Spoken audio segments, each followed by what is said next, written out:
Taqwa lahir dari suara perlawanan anak-anak muslim yang dibungkam dunia.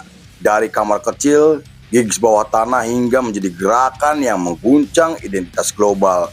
Hidup mereka tidak mudah, dicap teroris, dimusis kenapang dan ditolak komunitas mereka sendiri. Tapi mereka memilih melawan dengan musik, dengan iman, dan dengan keberanian menjadi diri sendiri. Inilah sejarah lahirnya gerakan Taqwa.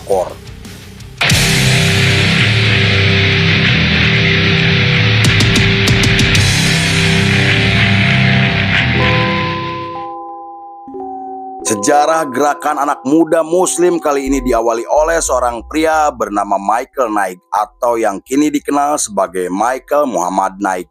Ia lahir pada tahun 1977 di New York, Amerika dan dibesarkan oleh keluarga Katolik keturunan Irlandia. Ia tumbuh di lingkungan kelas pekerja yang didominasi kaum imigran, budaya punk anti-otoritarian, dan ia mulai tertarik dengan Islam juga punk ketika berusia 13 tahun. Setelah membaca buku dari aktivis muslim kulit hitam bernama Malcolm X. Saat diwawancara, Michael menggambarkan Malcolm adalah seorang pemberontak yang berani melawan penindasan dan vokal dalam memperjuangkan kaum minoritas. Ia sampai menyebut Malcolm sebagai pahlawan kaum kulit hitam karena rela mengubah dirinya secara radikal untuk menjadi sosok intelektual yang sangat berani. Karena itu Michael menganggapnya sebagai inspirasi karena telah mengubah pandangannya dalam melihat Islam, musik, dan budaya punk. Kemudian ketika berusia 15 tahun, Michael memutuskan menjadi mu'alaf dan mengubah namanya menjadi Michael Muhammad Knight. Menurut artikel yang ditulis media Amerika, Michael pernah mengatakan jika dirinya telah menemukan kebenaran melalui Islam karena Islam menawarkan jawaban atas keresahan di dalam batinnya. Islam telah memberinya harapan untuk melepaskan diri dari masa lalu dan landasan moral yang tidak pernah ia dapatkan dari orang tuanya. Meski keputusan menjadi mu'alaf ditentang oleh kedua orang tuanya, namun Michael yakin jika Islam adalah jalan hidupnya. Bagi Michael, Islam bukan hanya tentang agama atau kepercayaan, melainkan aspek spiritual yang memberinya arah, tujuan, struktur, dan kepastian. Lalu ketika berusia 17 tahun, Michael ingin sekali belajar Islam jauh lebih dalam dan pergi ke Pakistan atas rekomendasi seorang imam sekaligus guru spiritual di komunitasnya. Di sana Michael belajar di Universitas Islam untuk mempelajari bahasa Arab, Al-Quran, teologi Islam, dan mengikuti kultur pesantren yang asing baginya. Ia kemudian tertarik dengan ajaran Sufi yang mengajarkan cara untuk menyucikan jiwa, menjernihkan akhlak, dan membangun kebahagiaan secara lahir dan batin melalui pengalaman pribadi.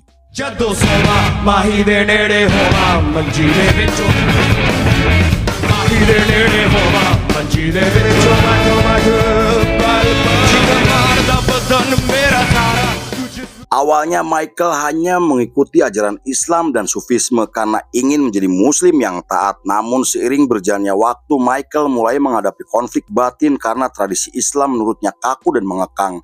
Ia sadar jika otoritas agama tidak selalu benar, yang membuatnya mulai ragu dan terus merenung tentang agamanya. Ia mulai menolak Islam yang dipaksakan karena menurutnya semua agama bisa dieksplorasi, dipertanyakan, dan diadaptasi sesuai konteks modern. Menurut Michael, agama juga bisa menjadi wadah untuk pemberontakan budaya, kebebasan berekspresi, dan penolakan terhadap struktur yang mengekang. Ia percaya jika spiritualitas bukan hanya tentang dogmatis, ritual yang kaku, atau tradisi yang telah diwariskan secara turun-temurun. Pengalaman Michael di Pakistan mengubah pikirannya dari muslim dogmatis menjadi muslim yang kritis. Ia mulai merepresentasikan muslim dengan cara non-konvensional yang membuatnya menjadi figur kontroversial dalam komunitas muslim konservatif maupun tradisional. Bagi sebagian orang, pernyataan Michael dianggap provokatif karena menyentuh isu sensitif seperti otoritas religius, norma sosial, seksualitas, dan kebebasan individu. Namun karena kontroversi tersebut, beberapa orang mulai membuat forum diskusi untuk mempertanyakan arti menjadi seorang muslim di dunia modern. Pada tahun 2000-an, Michael mulai menganggap Islam dan punk memiliki banyak kesamaan karena mengutamakan kejujuran, spiritual, dan sosial.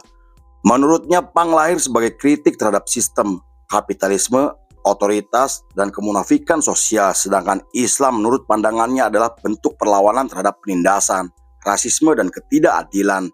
Ia menolak klaim jika menjadi muslim harus selalu patuh, sedangkan menjadi punk bukan berarti anti agama, dan karena hal itu Mike ingin sekali menyatukan yang selalu dianggap bertentangan. Ia juga menganggap identitas religius sebagai konstruksi sosial, bukan kebenaran mutlak yang harus diterima secara dogmatis.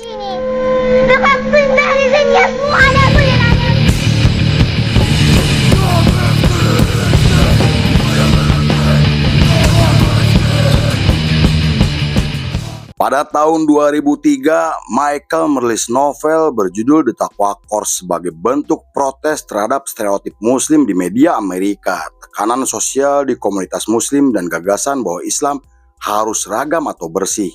Ia ingin sekali menunjukkan sisi lain dari muslim yang jarang dibahas media, sekaligus menantang otoritas yang selalu mengekang. Meski novel tersebut hanya cerita fiksi, namun Taqwa Course kemudian menjadi wadah untuk kaum terpinggirkan dalam komunitas muslim seperti punk muslim, feminis muslim, dan masih banyak lagi. The Taqwa Course kemudian melahirkan subkultur punk Islam modern di Amerika dan terus menyebar hingga ke seluruh dunia. Nama Taqwa Course sendiri diambil dari kata takwa yang artinya kesadaran akan Tuhan, ketakwaan, kehadiran spiritual, hidup dengan hati-hati, dan penuh kesadaran moral. Sedangkan kata core diambil dari istilah musik bawah tanah seperti hardcore, greencore, deathcore, dan metalcore. Secara mendasar, Taqwa Core bukan subkultur yang kaku dengan aturan tetapi payung ideologis pencarian jati diri melalui pengalaman spiritual. Subkultur tersebut menentang pandangan Islam di mata barat yang selalu dikaitkan dengan gerakan teroris pasca serangan 11 September. Michael menggunakan istilah takwa bukan untuk meremehkan tetapi untuk menunjukkan bahwa orang yang dianggap rusak masih mengakui adanya Tuhan dengan membawa identitas apa adanya yang memadukan antara iman dan pemberontakan. Meski terdengar kontradiktif dan provokatif, namun Taqwa Core telah mencerminkan antara konflik, kreativitas, pencarian spiritual yang liar dan tulus. Taqwa Core juga bisa diartikan bahwa kejujuran lebih penting dari kepura-puraan dan spiritual tidak hanya milik orang yang taat secara formal. Kemunculan novel di Taqwa Core langsung menimbulkan perdebatan hingga mengguncang komunitas muslim, akademisi, aktivis, dan komunitas punk. Banyak muslim konservatif menganggap novel tersebut tidak sopan, melanggar batasan, dan merusak citra Islam karena menampilkan muslim dengan cara yang tidak biasa. Namun menurut kelompok muslim progresif, The Taqwa Course adalah kritik penting terhadap kemunafikan dan suara kejujuran anak muda muslim di dunia. Selain itu, para akademisi dan aktivis budaya memuji novel tersebut karena penuh keberanian dan membuka wacana baru tentang identitas Islam di Amerika. I stopped trying to define Islam. Michael Muhammad Knight, the author of the guy writing a book, and then bam, it's like all across. Get a van, make like an interstate Jamaat, and along the way we'd round up. Perjalanan Taqwa Core adalah contoh paling menarik untuk dibahas karena novel fiksi bisa melahirkan gerakan punk Islam dan genre musik. Novel tersebut sampai dianggap telah memberikan kekuatan untuk komunitas yang selama ini tidak memiliki suara. Hal itu membuat ribuan anak muda muslim merasa menemukan tempat bagi keraguan mereka untuk menjadi muslim yang jujur dan apa adanya. Beberapa band muslim akhirnya menggunakan istilah Taqwa Core dan mendirikan band punk dengan tema yang berkaitan dengan Islam. The Communists adalah band Taqwa Core pertama di Amerika yang menggabungkan musik punk dengan lirik bernuansa Islam. Ketenaran genre tersebut mendorong Michael Muhammad menyelenggarakan tur di Amerika dengan menampilkan band Taqwa Core. Bahkan pada tahun 2007, Taqwa Core menjadi semakin dikenal ke seluruh dunia setelah muncul band seperti Vote Hezbollah, Al-Taura, dan Stereotype. Selain itu, band punk bernama Secret Trial 5 disebut sebagai band Taqwa Core pertama di Kanada, dan dengan fenomena yang terjadi, Taqwa Core kemudian menjadi subjek diskusi di mana para akademisi menggambarkan Taqwa Core telah menentang batasan pemahaman Islam. Nama Taqwa Core semakin menarik perhatian dunia setelah The Communists merilis lagu yang menceritakan bom bunuh diri untuk menghancurkan jurang pemisah. Kontroversi band The Communists kemudian mengguncang dunia setelah mereka merilis album pertamanya pada tahun 2008. Hal itu karena album tersebut menampilkan lirik provokatif yang menyinggung isu sensitif seperti seksualitas, minoritas muslim, dan kritik terhadap otoritas agama. Mereka juga menggabungkan simbol Islam dengan estetika punk yang dianggap tidak pantas oleh sebagian komunitas muslim di Amerika.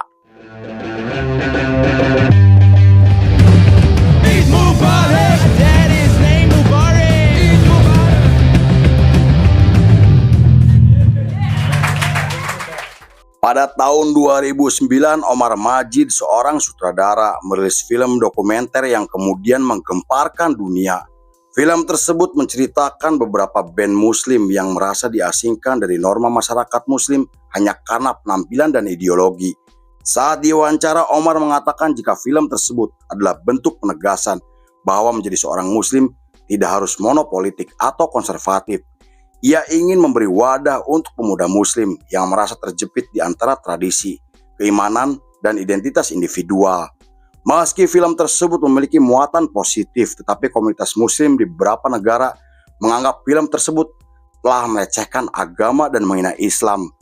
Ulama besar di Amerika sampai membuat fatwa dengan menyerukan agar siapapun yang menayangkan film tersebut dihukum karena telah menghina agama dan bertentangan dengan nilai Islam tradisional.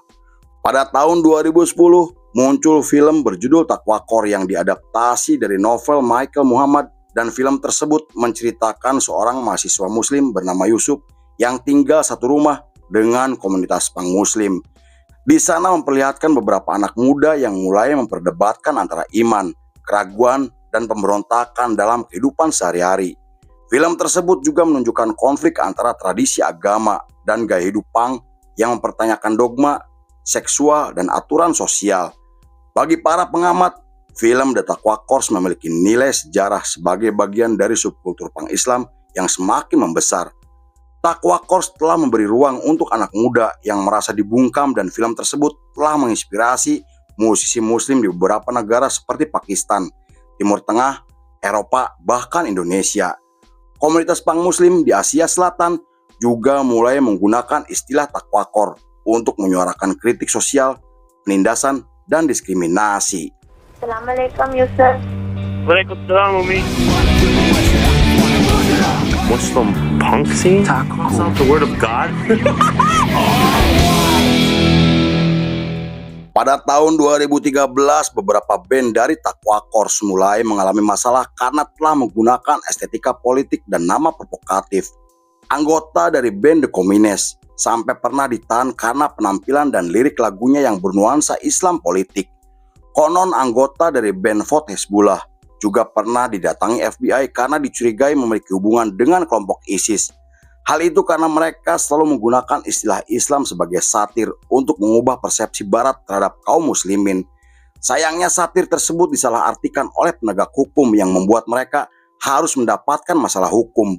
Pada tahun 2015, beberapa band Taqwa Course mulai meninggalkan istilah tersebut karena selalu terlibat masalah. Bahkan band seperti Secret Trial 5 sampai merilis lagu untuk menegaskan jika mereka bukan lagi bagian dari gerakan Taqwa Core. Istilah Taqwa Course akhirnya mendapatkan kecaman dari kaum muslimin di seluruh dunia karena dianggap telah merusak citra Islam, menghina agama dengan penampilan budaya barat yang menyesatkan. Istilah punk muslim juga akhirnya mendapatkan kecaman karena bisa menciptakan konflik antara iman, norma agama, dan gaya hidup punk. Hal itu membuat beberapa band muslim mulai menarik diri atau meninggalkan gerakan Taqwa Core. Meski istilah Taqwa Core telah ditinggalkan, namun gerakan tersebut kemudian menginspirasi beberapa band, seniman, dan penulis muslimin di seluruh dunia. Mereka terus menggunakan semangat pemberontakan untuk menyuruhkan pandangan mereka melalui seni visual, podcast, dan novel. Taqwa Core juga dianggap telah mendorong ribuan anak muda muslimin agar berani menyuarakan anti-rasisme, feminis muslim, dan LGBT di komunitas muslim di seluruh dunia. Banyak aktivis akhirnya menggunakan novel The Taqwa Core sebagai inspirasi untuk menciptakan ruang aman bagi kaum muslimin yang telah terpinggirkan. Lalu film pun selesai.